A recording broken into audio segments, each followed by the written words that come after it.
জনাদরেদি মক্কেল সুরুজ মিয়াকে জমিনের মামলা থেকে তাকে আমি বেকসুর খালাস প্রদান করছি। কিভাবে সম্ভব? আমার মক্কেলে জমিন সে বেদখল করে খাইতেছে। তোমার মক্কেলে জমিন বেদখল করে জীবনও খাইছে না আমার মক্কেল। হ্যাঁ হ্যাঁ, 5.5 কাঠা জায়গায় 5.5 কাঠা খাইছে। কইলে হবো, কাগজ কলমে লেখা আছে। আমারটাই সব কাগজপাতি জমা ওকে আছে। এই যে দেখেন আপনি কোডে। দেখেন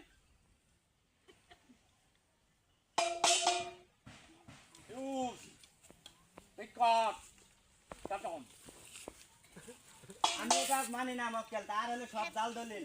এই দলিলে কোনো ডকুমেন্ট না, এটা জাল দলিল। আপনি দেখেন। অপশন সে মিলন সম্পূর্ণ মিথ্যা কথা। আমার মক্কেলকে ফাঁসাই দিবার জন্য এই কথা বলছে। না, আমি ফাঁসাবো কেন? আমার মক্কেলে জোর করে জমিন খাইতেছে, সবাই সাক্ষী আছে। তোমার মক্কেলে জোর করে জমিন আমার মক্কেলে খাই নাই, কারণ আমার মক্কেলে প্রমাণ আছে যথেষ্টভাবে, সন্তুষ্টভাবে প্রমাণ। এই যে বিষয়টা, এই যে আরেকটা কাগজ দেখেন।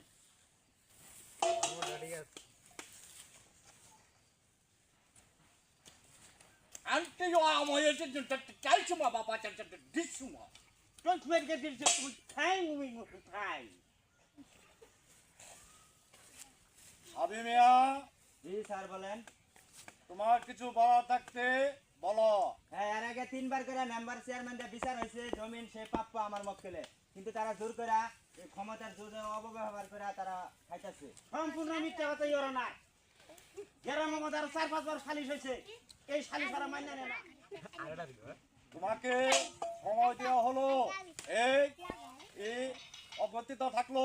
তোমাকে আগামী 1 তারিখে এই আসবা, আচ্ছা তোমাকে বিচার করা হবে। আচ্ছা ঠিক আছে স্যার।